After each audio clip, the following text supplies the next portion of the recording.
Bismillahirrahmanirrahim. Assalamu alaikum students. Today we are going to study about DNA replication.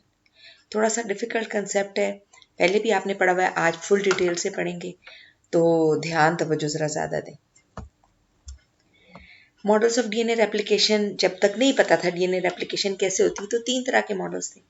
एक conservative model कि DNA parent DNA वैसे ही रह जाता है, एक और वैसा डॉटर डीएनए बन जाता है फर्स्ट रेप्लिकेशन में, और फिर उसके बाद पेरेंट वैसे ही चलता जाता है और आगे आगे और बनते चले जाते हैं उसको देख के। ठीक है, यानी कि आपने नोट्स बनाए, आपकी सहेली ने देख के उतारे, उसकी सहेली ने देख के उतारे और बनते चले गए। ठीक है, ये कंजर्वेटिव हो गया।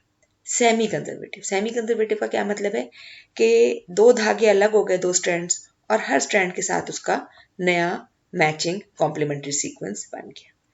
फर्स्ट रेप्लिकेशन पे ऐसे होगा, सेकेंड रेप्लिकेशन पे ऐसे होगा। डिस्पर्सिव मॉडल के तोड़ दिया, डिस्पर्स कर दिया। ठीक है जी, यानी कोई बुजुर्ग फौत हो गई तो उनकी अंगूठी किसी ने ले ली, हार किसी ने ले लिए वगैरह। ठीक है, तो इनको टेस्ट करना था, इन तीन मॉडल्स को, और उसके लिए साइंटिस्ट ने जो एक्सपेरिमेंट किया वो that was performed by Mussells and Stahl, and what they did basically कि उन्होंने सीजियम क्लोराइड का ग्रेडियंट लिया। सीजियम क्लोराइड जो है एक ऐसा लिक्विड है जिसको जब सेंट्रीफ्यूज किया जाता है हाई स्पीड पे, तो इसका एक डेंसिटी ग्रेडियंट बन जाता है फ्रॉम लो टू हाई, यानी ज्यादा डेंसिटी सीजियम क्लोराइड की इधर होती है, उससे कम उससे कम उससे कम, एक डेंसिटी ग्रेडियंट बन गया। अब साइंटिस्ट ने क्या किया, ये मसल्स एंड स्टाल ने, कि नॉर्मली डीएनए जो होता है उसमें नॉर्मल नाइट्रोजन होता है विच इज N14, जिसका मैस नंबर है 14, नॉर्मल नाइट्रोजन, रेडियोएक्टिव जो नहीं है, जो हैवी नहीं है। ठीक है जी, तो N14 में ग्रो किए हुए डीएनए को जब सीजियम क्लोराइड के ग्रेडियंट में सेंट्रीफ्यूज किया गया तो वो इस लेवल पे आया, ये उसकी डेप्थ थी। ठीक है जी, और ऐसे बैक्टीरिया जिनको हैवी नाइट्रोजन N15 में ग्रो किया गया, उनके अंदर डीएनए को जब एक्सट्रैक्ट करके सीजियम क्लोराइड के डेंसिटी ग्रेडियंट सेंट्रीफ्यूगेशन की गई तो उसका लेवल ये आया।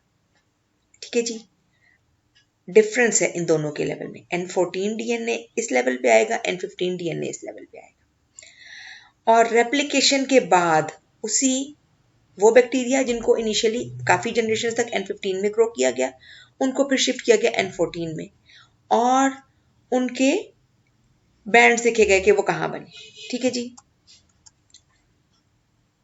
ये डायग्राम आपकी बुक की है, इसको ध्यान से देखें। देखिए N15 मीडियम में इनिशियली ग्रो किया गया बैक्टीरिया को, और कंट्रोल ग्रुप वो है जिसमें कि अनलेबल्ड डीएनए N14 का ये लेवल है। लेबल्ड पेरेंट डीएनए जो 0 टाइम पे लिया गया, देखिए जी यहाँ पे जो नंबर 1 है वो 0 मिनट पे, 0 मिनट पे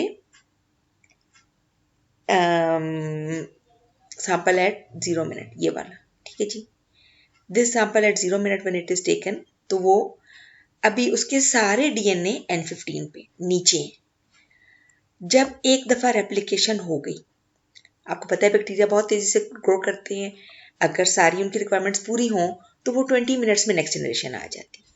ठीक है जी, N15 को शिफ्ट किया गया N14 में और 0 मिनट पे, यानी समझें कि N15 से डायरेक्टली इसको इधर डाल दिया गया। और जिनको N14 पे शिफ्ट किया गया, जब उनके 20 मिनट्स हो गए तो सैंपल एट 20 मिनट्स क्या है, उसका रिजल्ट क्या है, ना सबसे ऊपर ना सबसे नीचे, दरमियान में। और फिर नेक्स्ट सैम्पलिंग की गई एट 40 मिनट्स। 40 मिनट्स पे 2 स्ट्रैंड आए, एक ऊपर और एक दरमियान में। ठीक है जी, अब साइंटिस्ट का आइडिया क्या था, मसल्स एंड स्टाल का, कि अगर कंजर्वेटिव मॉडल हो, देखें फिर इस डायग्राम को याद रखें, कंजर्वेटिव मॉडल हो तो फर्स्ट एप्लीकेशन में एक पेरेंट डीएनए N15 वाला और एक डॉटर डीएनए N14 वाला आएगा, लेकिन ऐसा नहीं हुआ। एक्चुअल ऑब्जर्वेशन क्या है कि फर्स्ट रेप्लिकेशन के बाद एक दरमियाना बैंड आया, ना N15 पे ना N14 पे। तो कंजर्वेटिव मॉडल यहाँ पे रिजेक्ट हो गया। ठीक है जी। अच्छा, सेमी कंजर्वेटिव और डिस्पर्सिव मॉडल क्या कहता है कि वो दरमियाना होगा, ना ऊपर ना नीचे।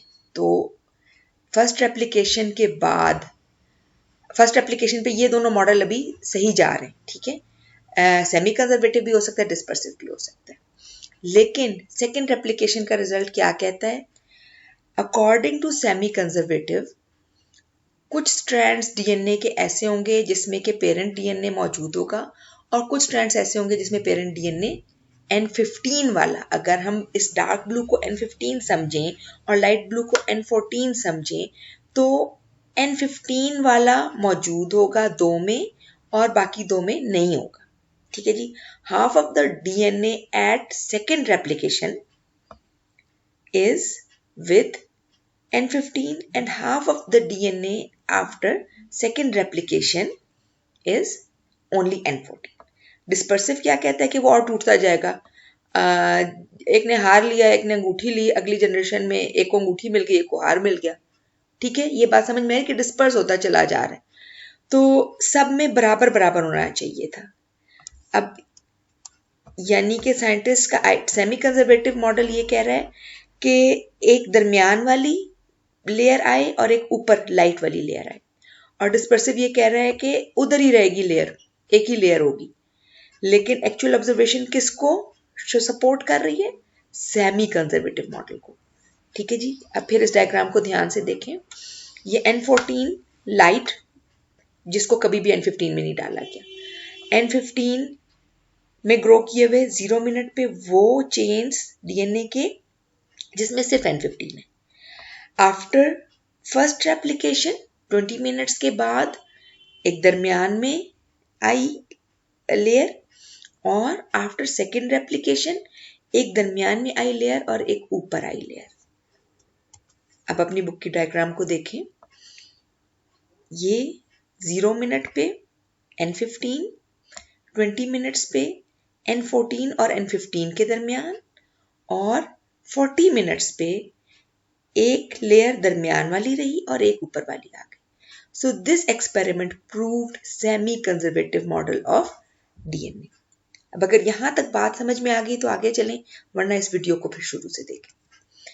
ये वो डायग्राम है जो आपने 8th में भी पढ़ी, मैट्रिक में भी पढ़ी, कि एक पेरेंट डीएनए होता है और at the time of replication parent strand separate हो जाते हैं और नए स्ट्रैंड्स बनते हैं, डॉटर स्ट्रैंड्स, और हमेशा ए के सामने टी आ जाता है और सी के सामने जी आ जाता है, because these are complementary sequences.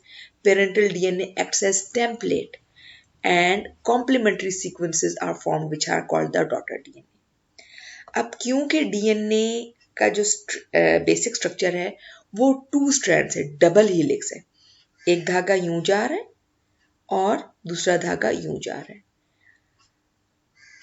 These two are running anti-parallel. एक स्ट्रैंड जा रहा है 5 प्राइम से 3 प्राइम की तरफ, और दूसरा धागा जो है ना, उसका 5 प्राइम एंड ये है और इसका 3 प्राइम एंड इस तरह है। ठीक है जी। ये जो दो एंटी पैरेलल हैं, इसकी वजह से रेप्लिकेशन का प्रोसेस दोनों धागों में एग्जैक्टली एक जैसा नहीं हो सकेगा। रिजल्ट तो एक जैसा आएगा लेकिन प्रोसेस में डिफरेंस होगा। क्यों? इसकी मेन वजह है कि जो डीएनए रेप्लिकेशन का मेन एंजाइम है, डीएनए पॉलीमरेज, जो कि डीएनए की रेप्लिकेशन कर रहा है, वो टेम्पलेट स्ट्रैंड के लिहाज से जब न्यू स्ट्रैंड बनाता है तो वो सिर्फ एक डायरेक्शन में नए न्यूक्लियोटाइड्स लगा सकता है, 3 प्राइम एंड पे, 5 प्राइम एंड पे नहीं लगा सकता। देखें, ये पेरेंट स्ट्रैंड है जो कि टेम्पलेट के तौर पे एक्ट कर रहा है, ये डॉटर स्ट्रैंड है जो नया स्ट्रैंड बन रहा है। अब जो नया स्ट्रैंड बन रहा है उसमें हर न्यूक्लियोटाइड, ये एक न्यूक्लियोटाइड है, ये नेक्स्ट न्यूक्लियोटाइड है, एक न्यूक्लियोटाइड और दूसरे न्यूक्लियोटाइड के दरमियान जो बॉन्ड बनना है, फॉस्फोडाइएस्टर बॉन्ड, वो डीएनए पॉलीमरेज 3 सिर्फ एक डायरेक्शन में लगा सकता है, 5 प्राइम से 3 प्राइम की तरफ।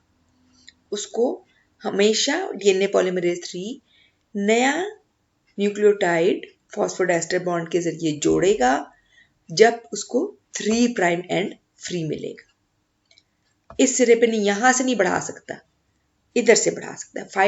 5 prime to 3 prime end chain grow कर सकता है। DNA polymerase 3 prime to 5 prime नहीं क्रॉस कर सकता। उसको फ्री क्या चाहिए? It needs a free 3 prime and.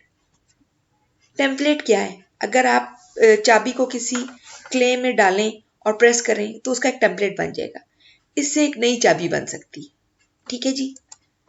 Strand template है, उसके मुताबिक एक नया डॉटर डीएनए बनेगा। एग्जैक्टली वैसा नहीं बनेगा। टेम्पलेट का क्या मतलब है कि ये देखें, ये सारे ओ नीचे की तरफ है, यहाँ पे सारे ओ ऊपर की तरफ, एंटी पैरेलल इसके लिहाज से बन रहा है, लेकिन इसके कॉम्प्लीमेंट्री है, आइडेंटिकल नहीं है, कॉम्प्लीमेंट्री है। बिल्कुल जैसे अगर आप किसी मोल्डिंग क्ले में चाबी को घुसाएं और उसमें अगर मेटल कोई डाल दें तो, या प्लास्टिक डाल दें और वो सॉलिडिफाई हो जाए, तो इसके लिहाज से चाबी बनेगी। बिल्कुल ऐसी नहीं बनेगी। जहां इसका खड्डा है वहां वो ऊपर होगा, और जहां ये ऊपर है वहां पे उसका खड्डा होगा। ठीक है जी।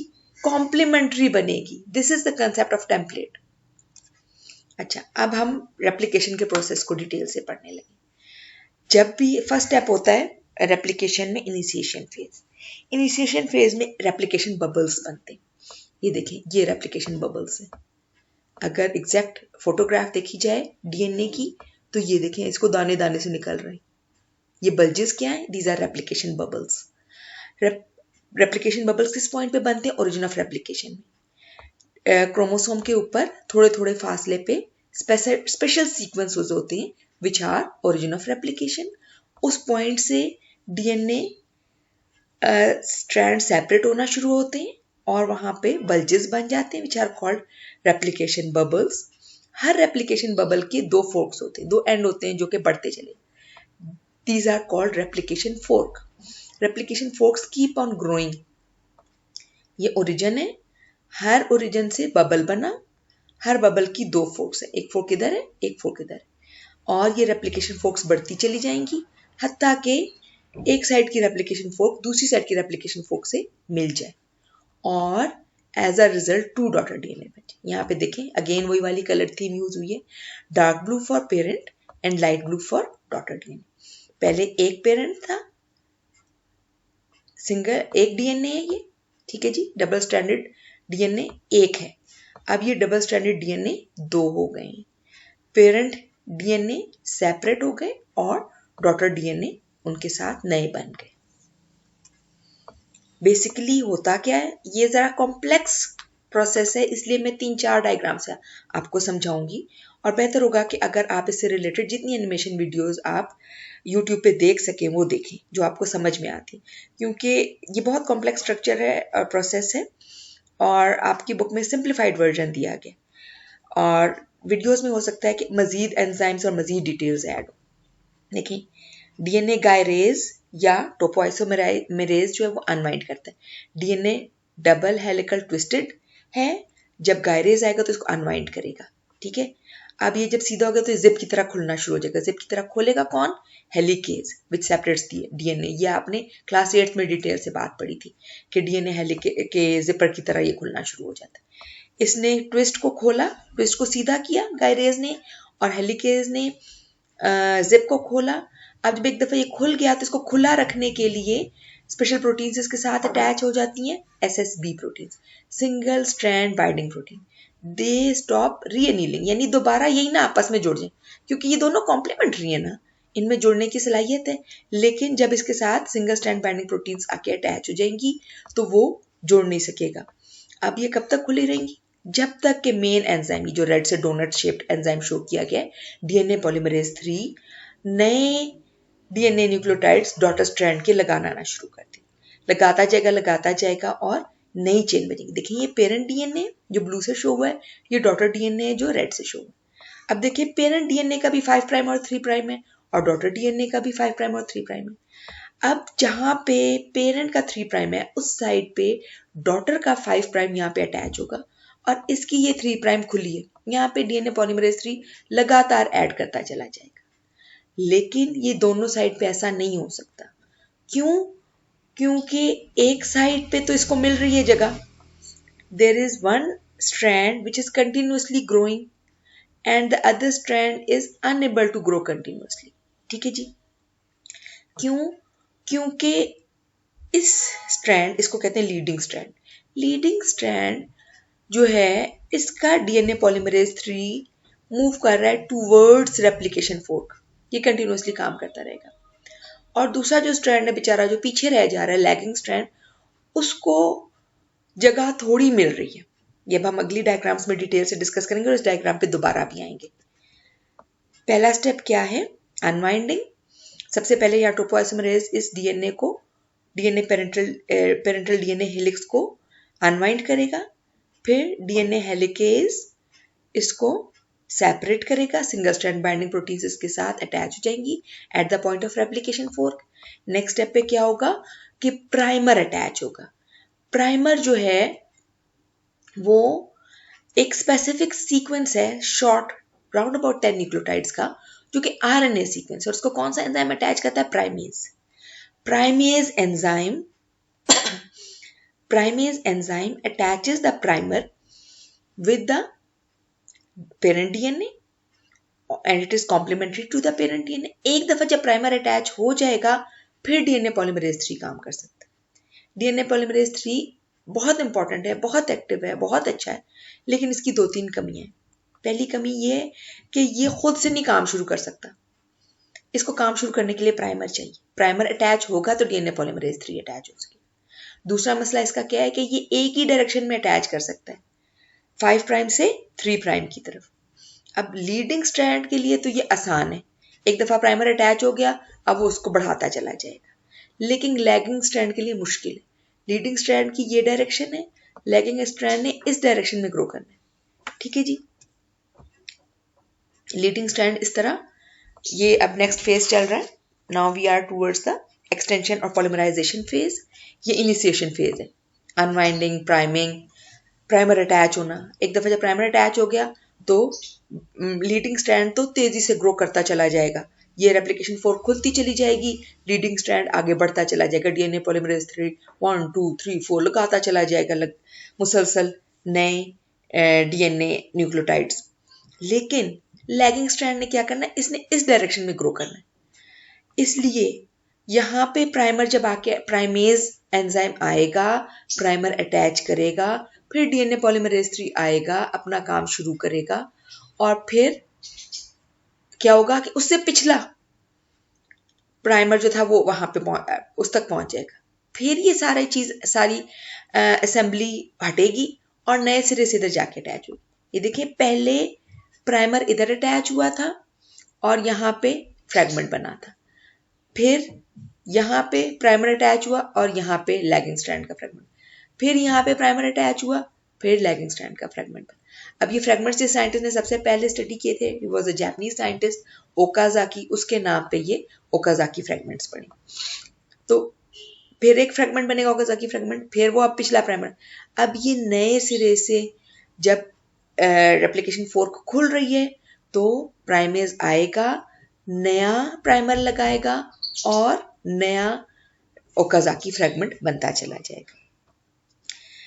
ये वो डायग्राम है जो आपने शुरू में मैंने आपको दिखाई, this is the origin of replication, और ये एक साइड की रेप्लिकेशन फोर्क है, ये दूसरी साइड की रेप्लिकेशन फोर्क है। हर रेप्लिकेशन फोर्क पे एक लीडिंग स्ट्रैंड होता है, एक लैगिंग स्ट्रैंड होता है, depending on the direction. Leading strand वो है जिसमें उस 5 prime to 3 prime continuously DNA polymerase 3 nucleotides add करता चला जा रहा है। The leading strand is leading because its DNA polymerase 3 is moving towards the replication fork। ये बढ़ता चला जाएगा, रेप्लिकेशन फोर्क खुलती जाएगी और ये इधर बढ़ता चला जाएगा। इसके ये कॉम्प्लिकेटेड और कॉम्प्लेक्स होता है एंजाइम, इसके कई पार्ट्स होते हैं और कुछ ये इसका एक हिस्सा डोनट की तरह होता है, कुछ एक क्लैंप की तरह होता है। बहरहाल, अब लैगिंग स्ट्रैंड के साथ क्या होता है, इधर से देखना शुरू करें। हेलिकेज जब रेप्लिकेशन फोर्क को खोलता है तो प्राइमेज आके नया प्राइमर, पहले सिंगल स्ट्रैंड बाइंडिंग प्रोटीन से अटैच होती हैं और फिर उसके बाद प्राइमेज आके नया प्राइमर अटैच करता है। अब ये प्राइमर डीएनए पॉलीमरेज 3 को सही डायरेक्शन दे रहे हैं। एक दफा जब प्राइमर बन गया, ये देखिए ये प्राइमर बन गया, तो प्राइमेज हट जाएगा, डीएनए पॉलीमरेज 3 अटैच हो जाएगा, डीएनए पॉलीमरेज 3 काम करना शुरू करेगा और 5 प्राइम से 3 प्राइम की तरफ नए न्यूक्लियोटाइड्स लगाता चला जाएगा। अभी इसने थोड़े से ही लगाए होंगे कि पिछले प्राइमर से उसकी टक्कर हो जाएगी, अब वो हट जाएगा। अब डीएनए पॉलीमरेज कहेगा मैं तो अब आगे बढ़ ही नहीं सकता, वो फिर अलग हो जाएगा, फिर वो इधर आके जुड़ेगा और यहाँ पे लगाना शुरू करेगा। अब ये जो फ्रैगमेंट्स के फॉर्म में बन रहा है लैगिंग स्ट्रैंड, ये फ्रैगमेंट क्या है? Okazaki fragments. अब जब ये बन गए हैं प्राइमर, फिर ओकाजाकी फ्रैगमेंट, फिर प्राइमर, फिर ओकाजाकी फ्रैगमेंट, तो इस प्राइमर को हटाने की जिम्मेदारी और उसकी जगह प्राइमर क्या है? आरएनए का शॉर्ट सीक्वेंस है, ये इधर नहीं रह सकता, इसको कोई आके हटाएगा। कौन हटाएगा? DNA polymerase 1। डीएनए पॉलीमरेज 1 एक और कॉम्प्लेक्स एंजाइम है, डीएनए पॉलीमरेज 3 का भाई है। 3 भाई हैं ये, डीएनए पॉलीमरेज 1, 2 और 3। डीएनए पॉलीमरेज 1 आके क्या करेगा? प्राइमर की एक एक ईंट हटाता चला जाएगा, उसकी जगह डीएनए लगाता चला जाएगा। प्राइमर आरएनए है, वो यहाँ नहीं रह सकता, उसकी जरूरत शुरू में थी। क्यों? क्योंकि डीएनए पॉलीमरेज 3 को एक छोटा सा स्टेप चाहिए 10 न्यूक्लियोटाइड्स का। वो कौन लगा के देता है? प्राइमेज। प्राइमेज को पता ही नहीं है कि मैंने डीएनए का प्राइमर लगाना है, ये आरएनए का प्राइमर लगा देता है। इस काम को कौन ठीक करता है? डीएनए पॉलीमरेज 1 आके ठीक करता है। वो कहता है प्राइमेज तुम्हें कितनी दफा कहा है कि आरएनए ना लगाओ, डीएनए लगाओ। वो आरएनए हटाता जाता है डीएनए पॉलीमरेज 1 और डीएनए लगाता चला जाता है। लेकिन फिर भी एक गैप रह जाता है, वो जो गैप रह जाता है उसको कौन सील करता है? DNA ligase. तो ये इतने सारे एंजाइम्स मिलके, ये डायग्राम भी तकरीबन यही है, इसमें सारे स्टेप्स लिखे हुए, एक दफा पढ़ लीजिएगा इसे। ये वाली डायग्राम बहरहाल आपकी बुक की है, ऑलमोस्ट वही डायग्राम है, सिर्फ इसकी डायरेक्शन जो है ना वो डिफरेंट हुई है। अच्छा, फिर हम इस वाली डायग्राम, मैंने आपको कहा था ये डायग्राम हम एक दफा फिर देखेंगे। ये देखें, डीएनए गायरेज अनवाइंड कर रहा है, डीएनए हेलिकेज सेपरेट कर रहा है, सिंगल स्ट्रैंडेड बाइंडिंग प्रोटीन्स इनको सेपरेट रख रहे हैं दोनों पेरेंट डीएनए को। डीएनए पॉलीमरेज 3 लीडिंग स्ट्रैंड में कंटिन्यूसली काम कर रहा है। इसका एक दफा प्राइमर लगा होगा यहाँ शुरू पे, ओरिजिन के पॉइंट पे। देखें, ओरिजिन का पॉइंट जो है ना, इसमें एक दफा इसका प्राइमर लगा होगा और उसके बाद ही कंटिन्यूसली बनाता चला जा रहा है। लैगिंग स्ट्रैंड में क्या हो रहा है? जैसे जैसे रेप्लिकेशन फोर्क खुलती है, सबसे पहले डीएनए प्राइमेज आके प्राइमर अटैच करता है, उसके बाद प्राइमेज हट जाता है, डीएनए पॉलीमरेज 3 आता है और ओकाजाकी फ्रैगमेंट लगाता है। ओकाजाकी फ्रैगमेंट की सीक्वेंस लेंथ डिफरेंट है प्रोकैरियोट्स में और यूकैरियोट्स में। प्रोकैरियोट्स में it is 100 to 200 nucleotides, eukaryotes में इट इज 1000 to 2000 न्यूक्लियोटाइड्स। और इसके बाद ये रुक जाता है, डीएनए पॉलीमरेज 3 को हटना पड़ता है क्योंकि अगला प्राइमर आ जाता है। फिर एक और एंजाइम आता है डीएनए पॉलीमरेज 1, ये प्राइमर की बिल्डिंग ब्लॉक्स यानी न्यूक्लियोटाइड्स को हटाता चला जाता है, उसकी जगह ये आरएनए है, primer is made of RNA, RNA को रिमूव करता है, उसकी जगह डीएनए को लगाता है और पूरे प्राइमर को अच्छा लगा लेता है। लेकिन एक ओकाजाकी फ्रैगमेंट और नए प्राइमर को जो इसने हटा के डीएनए न्यूक्लियोटाइड्स लगाए, उसके बीच में एक गैप रह जाता है। इस गैप को सील करने के लिए यहाँ फॉस्फोडाइस्टर बॉन्ड बनाने के लिए डीएनए लाइगेज आता है जो कि इन फ्रैगमेंट्स को ज्वाइन करता है। So this is the battery of enzymes which is working. अगर हम देखें तो इनिशिएशन फेज में 3 एंजाइम्स हैं mainly, DNA helicase, DNA gyrase और single strand binding protein. Gyrase को नंबर 1 पे आना चाहिए था। फिर इलोंगेशन या एक्सटेंशन या पॉलीमराइजेशन फेज है जिसमें प्राइमेज चाहिए और डीएनए पॉलीमरेज 3 चाहिए। फिर टर्मिनेशन फेज में डीएनए पॉलीमरेज 1 और DNA ligase. This is a table which is showing all these enzymes and their functions. ये एक दफा आप रीड आउट कर लीजिएगा। अच्छा, हम इन तीनों पॉलीमरेज की तरफ आ जाए। डीएनए पॉलीमरेज 1, 2 और 3, इनकी जो नेमिंग हुई है ये अकॉर्डिंग टू डिस्कवरी हुई है। ये पहले डिस्कवर हो गई, ये बाद में डिस्कवर हुई, ये बेचारा सबसे आखिर में डिस्कवर। हालांकि hero of the DNA replication वो ये है, सारा काम ये करता है, बाकी सारे एंजाइम्स इसकी हेल्प करते हैं, लेकिन असल जो पॉलीमराइजेशन कर रहा है, डीएनए रेप्लिकेशन कर रहा है, वो डीएनए पॉलीमरेज 3 कर रहा है। It's very fast, very active, very efficient. और ये प्रूफ रीडिंग, ये रेप्लिकेशन भी करता है, प्रूफ रीडिंग भी करता है, एडिटिंग भी करता है। तो ये काम करता चला जाता है और अपना काम चेक भी करता है और गलती को ठीक भी करता है। ये इसकी पॉलीमरेज एक्टिविटी। जितने भी डीएनए पॉलीमरेज हैं, इनकी पॉलीमरेज एक्टिविटी क्या है? नया न्यूक्लियोटाइड अटैच करना। वो हमेशा किस डायरेक्शन में करते हैं? 5 प्राइम से 3 प्राइम में। अच्छा, इसके साथ इनकी एक और एक्टिविटी है, एक्सोन्यूक्लियस एक्टिविटी। अब इसके समझने के लिए पहले ये समझ लें एक्सोन्यूक्लियस क्या होता है। एक्सोन्यूक्लियस वो होता है जो कि कोनों से चेन को हटाए। एंडोन्यूक्लियस वो होता है जो बीच में से कहीं से चेन को हटाए। और आपने जेनेटिक इंजीनियरिंग में पढ़ा था रिस्ट्रिक्शन एंडोन्यूक्लियस, वो इस तरह के स्टिकी एंड्स बनाता है, वो बीच में से ही काटता है। ठीक है जी, यानी एंडोन्यूक्लियस चेन को बीच में से काट सकता है, एक्सोन्यूक्लियस कोनों पे से हटाता है, किसी एक कोने पर से इधर से या इधर से हटा सकता है। डीएनए पॉलीमरेज क्या करता है, प्राइमर अटैच हो या कोई एग्जिस्टिंग चेन मौजूद हो तो फिर उसमें नए न्यूक्लियोटाइड्स ऐड करता चला जाता है, हमेशा 5 प्राइम से 3 प्राइम की तरफ। देखिए एंडोन्यूक्लियस और एक्सोन्यूक्लियस में कोई 5 प्राइम 3 प्राइम की रिस्ट्रिक्शन नहीं है, कहीं से भी हो सकता है, लेकिन डीएनए पॉलीमरेज जितने भी हैं 1 2 3 इनकी एक्टिविटी हमेशा 5 प्राइम से 3 प्राइम की तरफ है।